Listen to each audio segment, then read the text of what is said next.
Welcome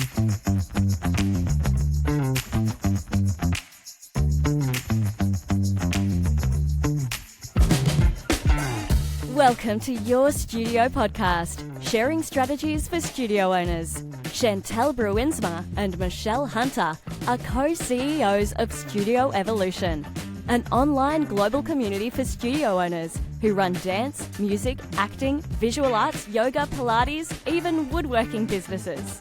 Over the last decade, they have transformed the lives of thousands of studio owners, helping them to create wildly successful and profitable studios, giving studio owners the life of their dreams. So welcome home, grab a cuppa, let's get started. I'm ready. Let's turn on. Perform for me, monkey. At Tilly's dance concert on the weekend. Who's this? Tilly at the dance concert. Beautiful, Chantelle. Beautiful. We had Madeline's yesterday too. God, it's the best, isn't it?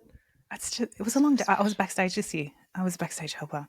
Did not wear appropriate clothing for backstage helping. I wore a dress with slides. I wanted to be the pretty mum.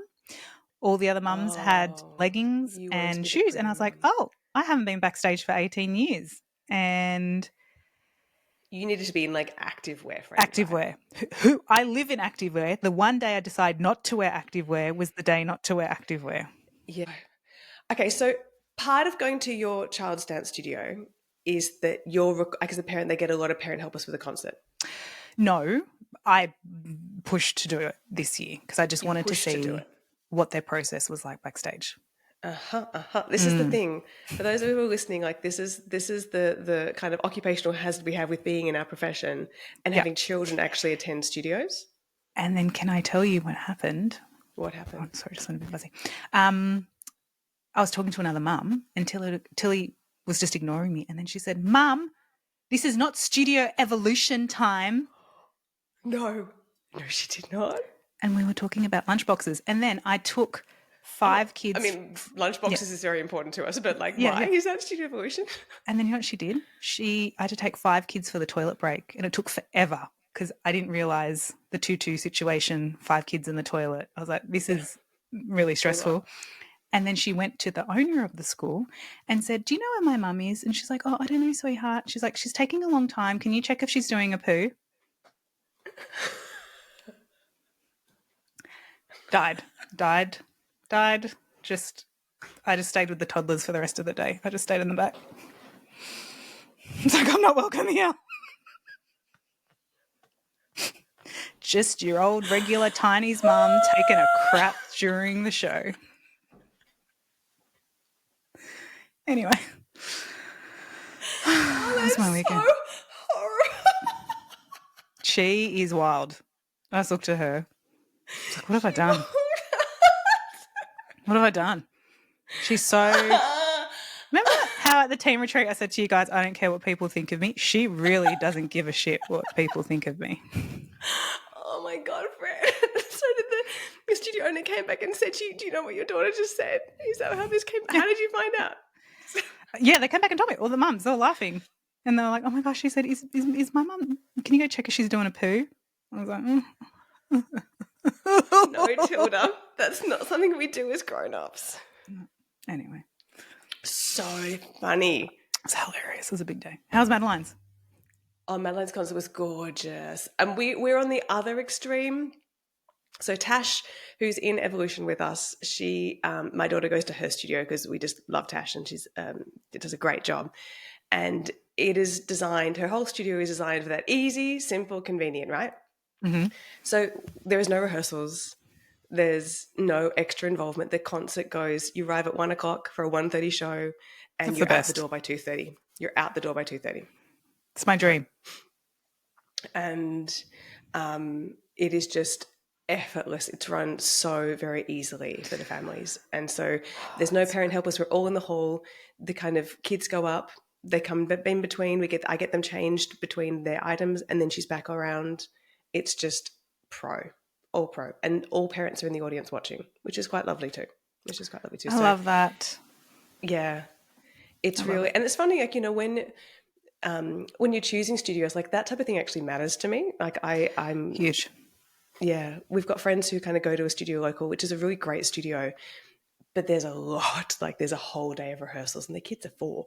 And I'm kind of like, oh, that's a lot for a family. It's a lot for a family. It's too much sometimes, I think. I had a 4-year-old asleep in my hands at the end of the concert. You don't have a 4-year-old, so whose was it? It wasn't mine. She was freaking cute though.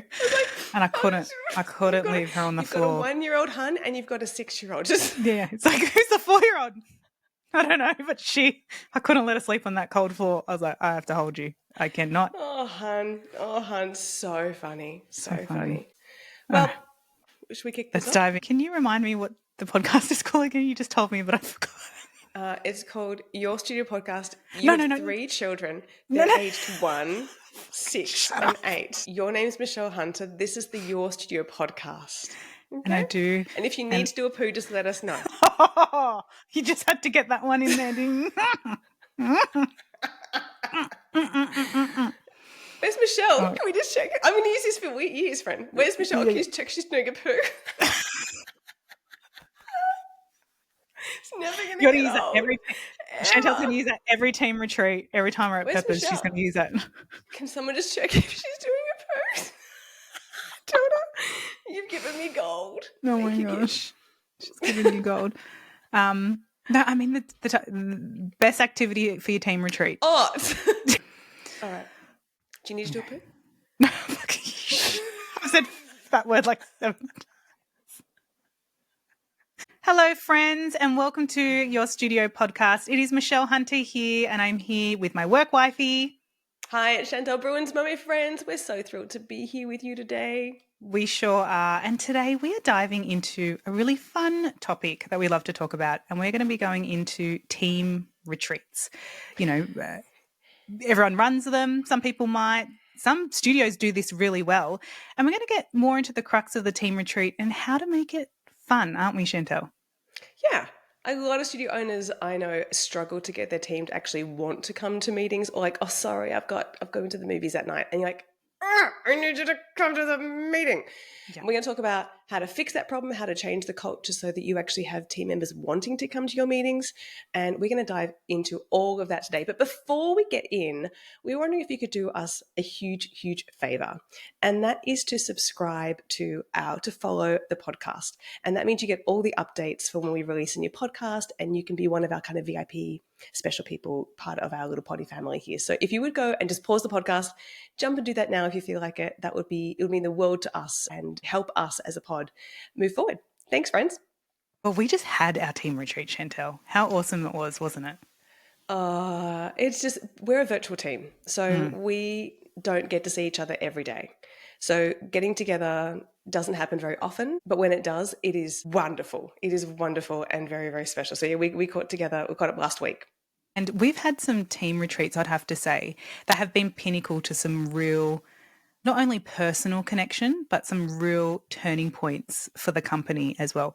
I remember when we went to Hawaii, that was huge, before the world closed down. Literally 4 weeks before COVID exploded, we went to Hawaii for a team retreat. And back then, I think, a lot of us didn't know what to expect. One, you flew us all on a plane to a tropical destination, and my visa nearly got rejected and I didn't get there. It was very stressful. It was very stressful.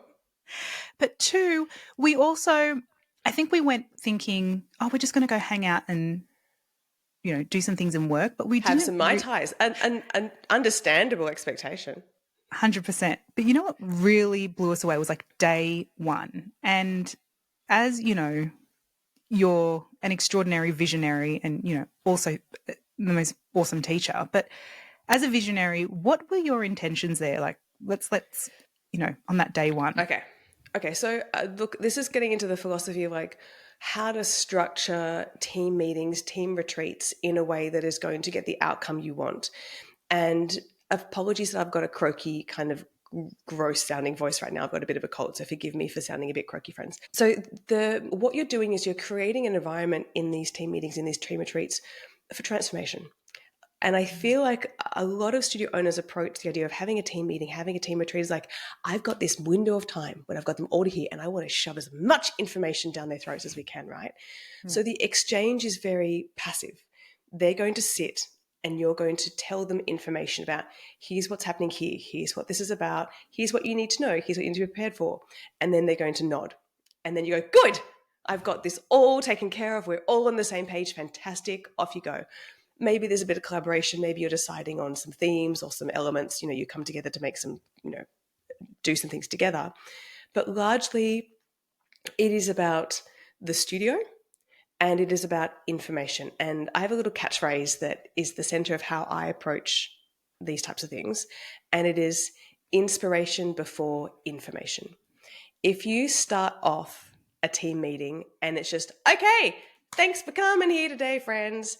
Here's what you need to know. We've got this coming up. We've got a concert. We've got a workshop. And you just kind of roll through it. You've lost it. They will sit there. But yeah, Michelle, it's not really fun. I mean, like you've come from corporate, friend. You would have experienced the old death by meeting. 100%. And I think when we've run a few team retreats, I've gone straight into information. It's like, pump the brakes.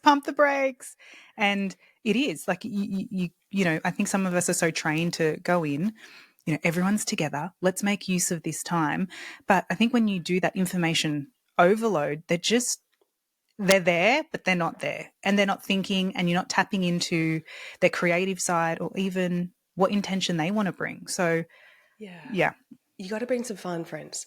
So whenever you're doing some sort of meeting, retreat, activity, before you actually get into the details, it really changes everything if you start with some fun factor.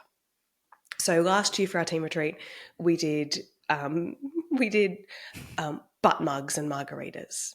I mean, you don't have to do this. This is not a prescription, right? But we took everyone to a place where we got to drink margaritas and we all did a pottery class and we made mugs. I wish I had mine right here to show you. We made mugs like with butts on them. Or actually, I did a boob mug because I'm more of a boob girl. So I made a boob mug and I made one for you too, Michelle. It was quite a work of art, wasn't it? From memory? It was a work of art. It was a work of art.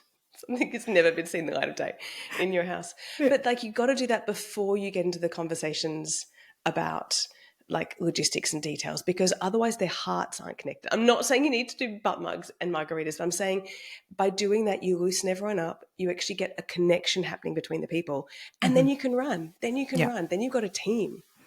So true. We've been in that situation as well. I think more studios and companies are starting to work more remote, especially in studios. They're working different timetables. They're not seeing each other a lot. Yeah.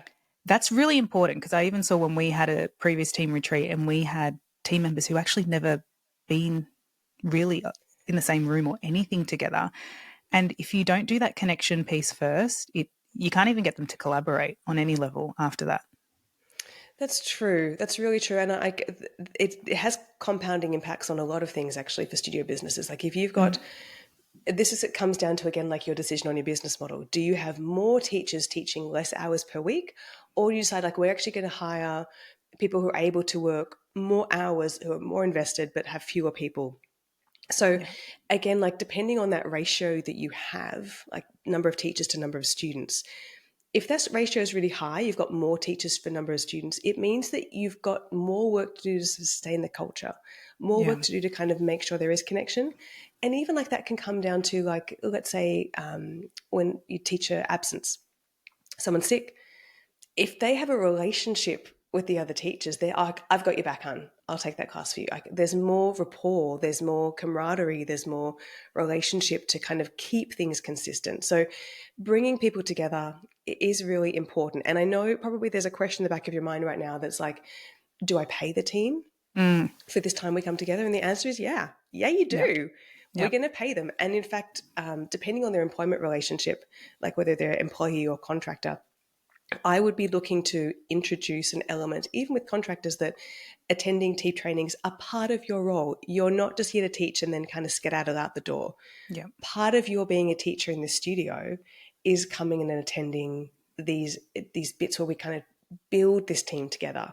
You need to check with the legalities of your contract agreements, but like if you are able to introduce that as an expectation, do that so that you can actually kind of say like, oh, team member, you haven't been attending our team trainings on a consistent basis. And this is a real requisite of part of your role here. It's important for us that we have this connection and that you are also really across what is happening and the intentions of what we're doing here in the studio. You got to have that really integrated. Because if you don't, Michelle, right, they just tend to be on the periphery. They kind of feel less connected. 100%. And you can tell the team members who are more connected than those that aren't. And I've got and a question we do see come up a lot. We work with a lot of studios who have a lot of team, a lot of teachers. If you're doing an annual, some to twice a year team retreat, and I've seen, we see a lot of them take them to remote locations. They kind of stay overnight sometimes. What's your kind of rule or philosophy on the spread of that? Is it like no matter how many hours they're working in the studio, if it's feasible, bring them together? Or do you prefer like a core team doing more of the experience, like more time away, or, the less hours what's your philosophy on that? Oh, good question. Okay, so here's my dream, and here's my kind of core take on that. So I think if you're working for a company, you're on the team. Like even if they're only teaching 4 hours per week, they're part of the team. They're delivering the experience. The students are having a direct exchange with them. And even though that teacher's not working as many hours, they still are a representation of your company. So if they are employed and they are, particularly if they're student facing, we got to bring them in. And, I understand in the early days, like financially, it can be a significant investment to be bringing people in. It doesn't have to be expensive. Last year we took the team out, but then I brought them here and I cooked them dinner at my home. Yep. And we had this beautiful meal, and then we just sat around in our kind of lounge room and kind of chatted and had glasses of wine. Like you don't have to do extravagant things. Some of our clients will rent an Airbnb and take them all away for a night or two. You then might decide to do an extension day for the kind of core team, like more of a leadership team, or you might decide to do that at a different time of year. But I really believe that people want to feel connected. And more than that, they don't just want transactional information. They don't just want to feel like, oh, all I hear about is like timetable changes and kind of like, here's this kind of policy update. They want to understand why we're doing what we're doing and connect in the joy of the mission of your studio and why you do it. Yeah, 100%. 100%. And it's what's been your favorite moment that we've done on a team retreat, Michelle? Wasn't one where you were doing a 3-year visioneering and I fell asleep on the couch. That's not my favorite one. It's probably my most embarrassing. It's not a great reflection on me either. I'm not as big picture. We know that, right? So it's like we'd had a big picture day. We had a big picture day. But at the recent team retreat, someone's like, "What's our minimal viable X?" And I got numbers for you. I can bring you some numbers. That's where I'm at.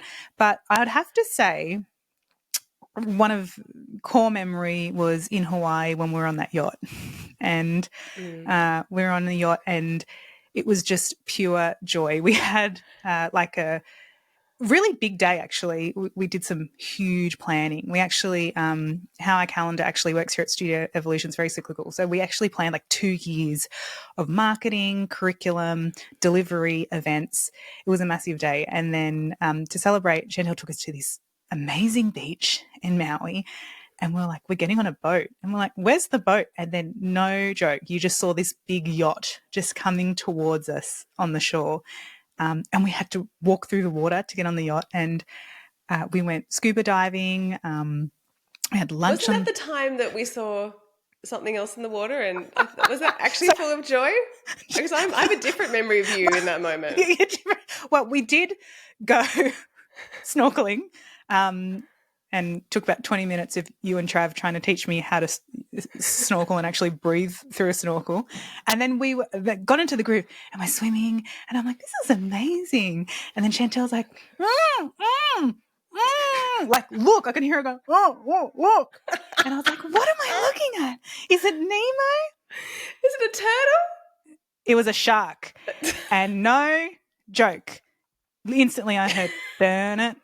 And I, Chantelle, where wife is, I left you for dead in that moment. My high school regional swimming skills, and I flicked the snorkel. I threw it. I was like, F the snorkel, and I swam so back to that boat. I had flippers on. The flipper got caught. I ripped I was like, I'm quicker without the flippers, and I ran. Everyone, the crew on the boat were like, what is wrong with this woman? They don't have teeth. They don't have sharks. They don't have teeth, hun. Like, it'll be like, you'll be fine.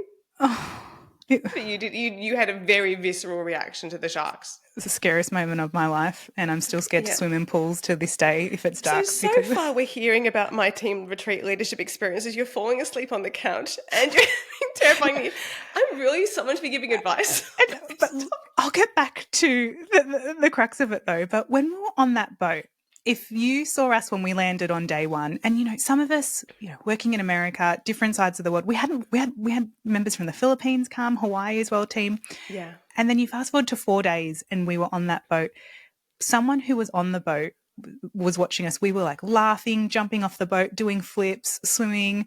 They said, you guys actually look like a group of girls from college who have just caught up for a reunion. And it was that moment was so heartwarming because we were so bonded. It was like, okay, we've gone through this whole journey, and on the first day you really did some big picture work, and I was like, where is this going? But we were so connected, and the decisions we landed on that week really, you know, we made decisions that carried our business till this day at that retreat, and it was because of those connections we formed that week and the work we actually collaborated and those magical moments. It's true. I mean, you can't make big decisions when you're just in the role, in doing the day-to-day. You have to, usually, I find for myself and a lot of people we work with, by kind of having a little bit of space and getting out of your environment, you can actually see things with more perspective, make some decisions that can allow things just to settle.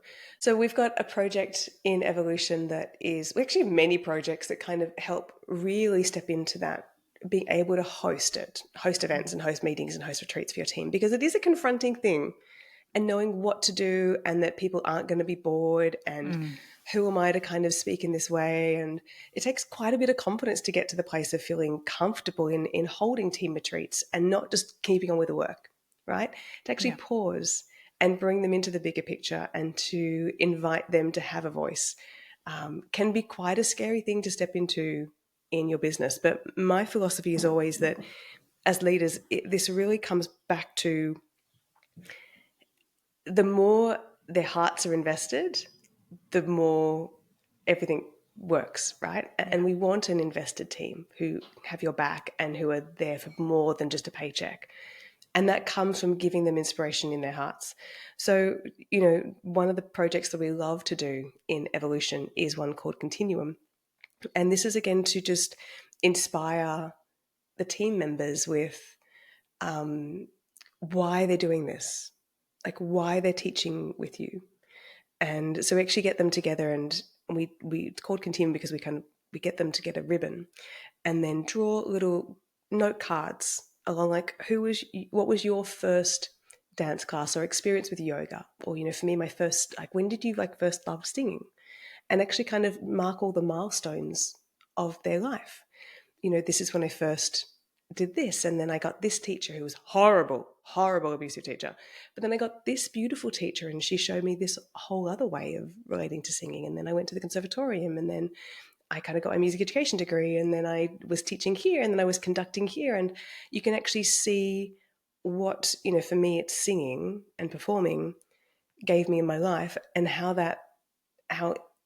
beautiful it is to share that with others, you know. And so creating just even short, like even if you could just do 10 or 15 minutes of something creative, something introspective, invite them into reflection or sharing, because that's what's going to soften them around the edges and make them feel safe as a team. You got to make sure you're kind of not overstretching them and making them feel uncomfortable, but absolutely creating an environment where there's creativity. Like, I like craft. I find craft gives people things to do with their hands. Get some Play-Doh out, get them creating or building something, get Post-it notes on the wall. Something interactive usually, again, is the way to soften and kind of get people relaxed. So anything they have to kind of create or glue or stick or write or get markers or get paints, anything interactive is going to really support your team members participating. And then once you've kind of opened up with an activity, and we're teachers, this is what we do, right? Thinking about how you can talk about, you know, let's talk about retention. What's a way you could kind of symbolize retention in a metaphorical way? Let's talk about onboarding process. How do we want to welcome people? How can we initiate? How can we start? It's just about being creative and starting with an activity before you get into information. Inspiration before information is our mantra. Right, Michelle? Are we wrong? 100%. 100%, 100%. And, you know, when they share their personal stories, it's actually quite lovely as the studio owner to be a part of, and allowing them to be so vulnerable and share with you, because you find out so many things about them that you never knew about their journey. And you and most of the time people who do work studios normally have grown up in a studio, so there is that element of them wanting to share and then being along with your journey. Yeah, because at the end of the day, you know, what's our job as a leader of a studio? It's to help our team have sparkly eyes. Like, I know that sounds silly, but like, So if true. you can get your team sparkly eyed, excited to be there, you know, really having an intention, they're not just kind of going and just doing the do, but they are coming in here and they understand what's really important. And that's not what color ribbons are in the concert. You know, Yep. that's not that shit. What gets them inspired is like why they're doing this and why this matters. And if you can bring that to the front and you lead from that place, you create experiences that make your team's eyes sparkle and get them having that fun and that connection, that will transfer into the classroom. When the students are in the classroom, they've got a teacher who's all sparkly eyed. What happens to your retention? It booms, right? Then your capacity is higher, your word of mouth is stronger, and then your profitability increases. So all I'm saying is maybe taking your team out for bottomless margaritas and butt mugs ain't a bad idea. Ain't a bad idea at all. Ain't a bad idea. And it also improves like people who work in admin, marketing. Yes. For us, we've seen radical transformations after really connected and successful team retreats. And it's just a joy. It's just a joy. Even though they might be working the admin, even though they're behind the inbox, they might be managing your Facebook ads or your funnels. Every person counts, and their contribution at that team retreat makes them feel really seen and heard, and really shows how important their role really is. Well, admin's student facing, like they are the ones on the front line of inquiry management and retention, like what they can do and how they connect and the joy that they bring to the exchanges. Like that's your business. Like it really is. And so they are needing to be a part. People are yearning for connection. Let's be a company that people want to come and work for. And, you know, I think I've said this before on the pod, but, you know, one of our beautiful grads, Kathy Morrison, her catchphrase was she didn't want a wait list of students. She wanted a wait list of teachers. She wanted to be a studio that was so respected, so acknowledged for the quality of team and work culture that teachers were like, I want to work there. Because if you have a wait list of teachers, you are golden. You are golden. You can take the best of the best, the pick of the bunch, and bring them into your studio, right? And your students will benefit. Everything. So look, I know it's concerts, recital time, you know, for a lot of our Aussies at the moment, our Southern Hemisphere peeps. So I know a lot of also wrapping up with Christmas parties and team retreats. So if you head into that team retreat, just start with a little bit of fun, connection, transformation before information, and let us know how you go. We would love to hear how some of your activities go. Check in with us. Let us know what was your big highlight. Actually tag us. Like if you've got some photos going up on your studio's Insta, would you tag us? Our handle is @the_studio_evolution. Make sure you get the, otherwise it tags another random company and we'll never see it. So @the_studio_evolution. We would love to see your pics of your team retreats and team meetings. This is a beautiful time of year to be really planning and thinking about how you're setting the intentions for the year ahead, how you're wrapping things up. You know, the most basic team meeting you can do is an annual reflection one. Get together. What worked really well this year? What are we really proud of that we did as a team? Like, could it be students progression? We rolled out this particular thing, like, and actually coming together and celebrating it. Teachers, admins, yourself, you know, really getting it all on one big giant post-it note, what we're really celebrating, and then like what we learned. What did we learn this year? It's a beautiful process to actually get their input of like, we'll never do that again. Yeah. And then like move to what's important to us for the year ahead. What's our theme going to be as a studio?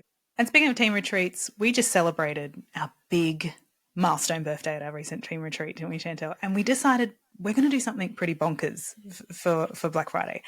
And we decided to celebrate our big milestone birthday where we did a lot of salsa dancing with the team, or a lot of watching on while Chantelle salsa danced. We are doing 50% off the leap. We've gone crazy. We have gone crazy, haven't we? This is a big deal. This is a big deal. For Black Friday, we have never done a Black Friday sale in history of Studio Evolution. It's not really a thing here in Australia. It's funny, one of our US team members said like, I didn't realize you had Black Friday in Australia. We really haven't. But, as Australia tends to do, we kind of like, it's like Halloween. We're just like, it's just gradually creeping in, right? Creeping in. But we are excited to launch this Black Friday sale for you. It is 50% off the Leap, which is unprecedented, and it's only available for a very, very short amount of time, and you have to jump in now if you're wanting to do the Leap. We've just recorded a whole course revision, and it is so, so powerful, so dialed in. So if you're really looking for a way to make marketing your studio easier and simpler to enroll more students, this is an essential studio marketing program that within 6 weeks, you will have at least 20 more students and so much more confidence in marketing your studio. You're going to love it. Yep, and we've got loads of bonuses. We've got $3,000 worth of bonuses. Chantelle's well-renowned pricing and packaging, most converting website landing pages, for your enrollments. It is our library social media resources. Templates. Yeah, we throw huge. everything we can. It's huge. The biggest, bestest deal ever. So just head to studioevolution.com/the leap and you can get your 50% off now. Woo, woo, woo, woo, woo. Well, I know, Michelle, you're about to turn 40. So This is a big, big time for you. How are you feeling about it? Like that. Sums it up. It sums it up. I had all these visions for my 40th. I was like, I told you I was going to run a marathon. I was going to be, but life gets in the way, right? And this is it. This is 40. 40 is a pause. 40 is a bit, you've had a very big year with a lot of surgery this year. But our triathlon goal is still, it's still kind of, for those who've listened to the other episodes, it's still kind of on the horizon for next year. See how you feel. It is. But no, it's been just a joy. We turned 40 in the same year, and we had some really precious memories this year. So I'm very thankful. It's been the best year. I'm excited for us. We've always said, our 30s were the year we've had all of our babies. All of them. We've been through the newborn stages. We've done all that. 40s feels like we're stepping into our prime. I think this is our era, Michelle. This is it. I actually said to you, do you remember, might have been 36, 37. Maybe you and I hadn't slept for 6 days. And I said, you know what, Chantelle? I think our 40s, we are we're going to hit it. It's going to be the best. I think we're just tapping our prime. We're just starting to tap it. And we're kind of embracing it. So we're here to celebrate. We're here to party. And, head to studioevolution.com, the leap, and get your 50% off sale. And peeps, we can't wait to connect again with you soon. And thank you for listening today. Bye, lovely one. See you next time. Love what you hear? Make sure to hit subscribe so you don't miss an episode and leave us a review. Interested in working with us and want to find out more about how we can help you? Head to studioevolution.com/start.